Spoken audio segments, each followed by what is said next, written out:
Sa nakaraang video, sa tulong ng abilities ng shaman, nalaman ni Hejin na peke ang binebentang painting kay Yoonye sa Insadong.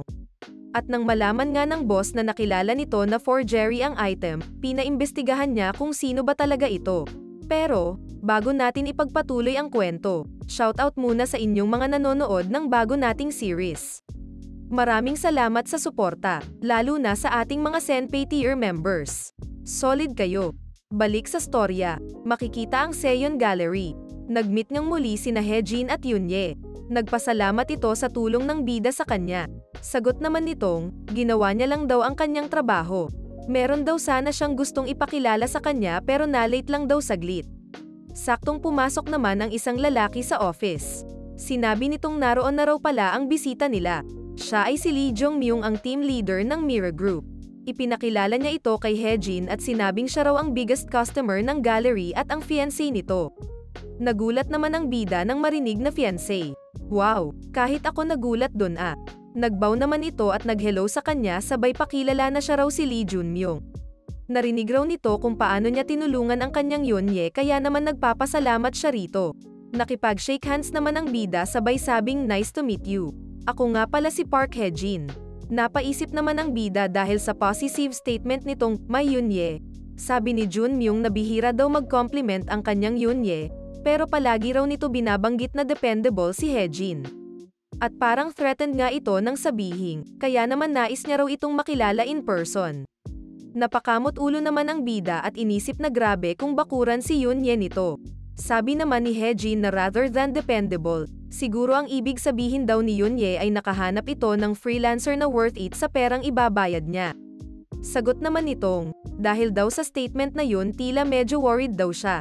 Dapat daw ata ay sinet na ni Yoonye ang bayad in advance. Hindi raw siya sure kung na-disappoint nila siya. Kaya naman sumagot si Hejin at sinabing hayaan daw nilang sabihin niya muna ang kondisyon niya. 1% daw ng appraised value. Iyon ang kondisyon ng bida. Nagulat naman si Yoonye sa sinabi nito at napatanong paano kung hindi authentic ang item. Kahit daw peke ang item, 1% pa rin daw ang singil niya sa appraised value. Dahil 500 million raw ang appraised value ng Plum Blossom Book Pavilion, ang bayad daw dapat sa kanya ay 5 million. Wow, ang laki pala ng kitaan dito. Sumagot naman ang fiancé ni Yoonye na inaamin niya raw na malaking tulong si Hejin sa kanila pero sa tingin niya raw ay hindi niya matatanggap ang kondisyon na iyon. Ang appraisal fee daw sa Druvos Appraisal Center sa France ay 0.5% lang ng appraised value ng item. Hindi ba raw ang appraisal fee ay nare-reduce kapag nalamang ang item ay hindi genuine? Sagot naman ng bida na alam niya raw iyon. Pero grupo daw kasi ang mga iyon samantalang siya ay individual lamang. Sigurado naman daw siyang iilan lang ang mga taong kayang mag-appraise ng gaya ng work ng Tanjing's forgery na kasing bilis at ka-accurate niya. Siyempre, kondisyon niya lang raw iyon. At tila inis naman si Junmyung dito. Sabi ni Hejin, kung hindi raw nito gusto ang offer niya, pwede naman daw kung ano ang maibibigay nila. Ang ibig sabihin daw ba nun, ay wala na silang next transaction, tanong ni Yoonye. Sumagot naman itong pwedeng mangyari iyon. Sumakit naman ang ulo nito at sinabing bigyan daw siya ng oras para mapag-usapan nila ito. Tumayo naman ang bida at sinabing naiintindihan niya raw kaya maghihintay muna siya sa labas. Nakatayo lang sa labas ng kwarto ang bida at hinihintay kung ano ang magiging desisyon nila. Alam niyang medyo malaki raw ang hinihingi niya at sigurado siyang mahihirapan gumawa ng desisyon ang gallery given ang sitwasyon nila ngayon. Pero after ilang minuto, lumabas na nga sa building ang bida na meron hawak na envelope. Sinilip niya ang laman nito at sinabing afford naman pala nilang bayaran siya ng 5 milyon. Mukhang gusto pa rin daw siyang makatrabaho ni Yoonye dahil doon. Sa opisina naman, sinermonan si Yoonye ng fiancé niya at tinanong, ilang beses na raw bang nag-appraise si Hejin at tinanggap nito ang kondisyon niya. May sense daw ba na ibinigay nito ng hinihingi niyang 1% ng appraisal value? Sagot naman ni Yoonye na oo. Kung kailangan, iniisip niyang gamitin ang sarili niyang pera para i-recruit si Hejin. Ang painting daw ngayon ay 500 million lang so 5 million lang binayaran niya, paano daw kung ang mga items sa susunod ay sa halagang 1 o 2 billion na? Bibigyan niya raw ba ito ng 10 or 20 million? Inamin naman ni Yoonye na dapat kinumpirma niya muna ang halaga in advance at nagkaroon siya ng pagkakamali. Mahirap daw ang sitwasyon nito, sabi ni Junmyung. If gagastos ito ng ilang milyon sa appraisal fees para sa mga bagay na hindi niya pala bibilhin, paano niya ito i-account? Siguradong ang mga head daw ng departments ay kakwestiyonin kung ang perang ginamit niya ay galing ba sa kanyang sariling pondo. Speechless naman si Yoon Ye doon. Dagdag ng fiancé nito, napakarami raw experts sa paligid. Kung kinakabahan daw ito, hahanapan niya raw siya ng tamang tao para makatulong sabay hawak sa kanyang balikat.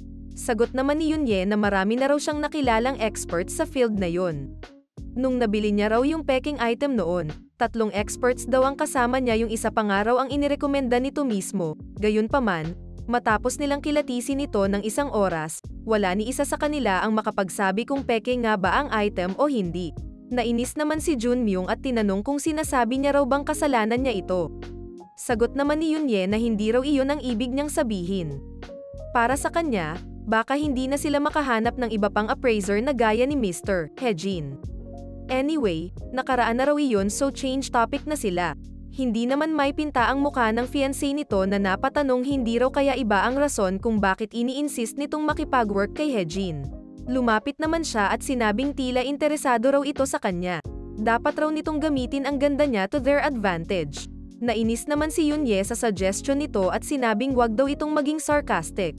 Mas ininis naman siya nito nang tanungin bakit daw. Ganito daw ba siya mag-react dahil interesado din siya sa kanya. Napatayo na nga sa galit si Yoon Ye sabay sigaw na opa. Kaya naman lumayo na ang fiancé nito at sinabing kalimutan niya na raw ang sinabi niya. Ayaw niya raw na sampin pa siya nito dahil lang sa pumunta siya doon. Wag lang daw nitong kakalimutan na parehas daw silang wala sa sitwasyon kung saan pwede silang maging considerate sa iba.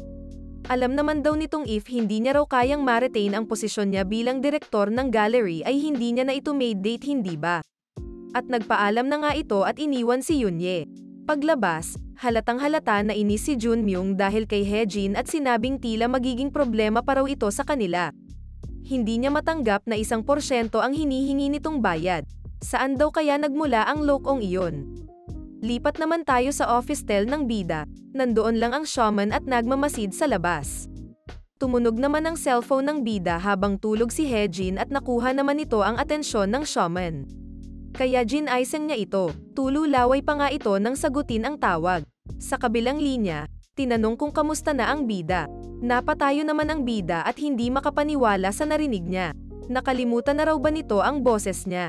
Pero tinawag siyang Tito Byung-guk nito. Napatawa naman ito at sinabing tama. Kamusta na raw ito, tanong niya. Okay naman daw siya. Tinanong niya naman ito pabalik kung kamusta na. Sumagot naman siyang, I'm fine.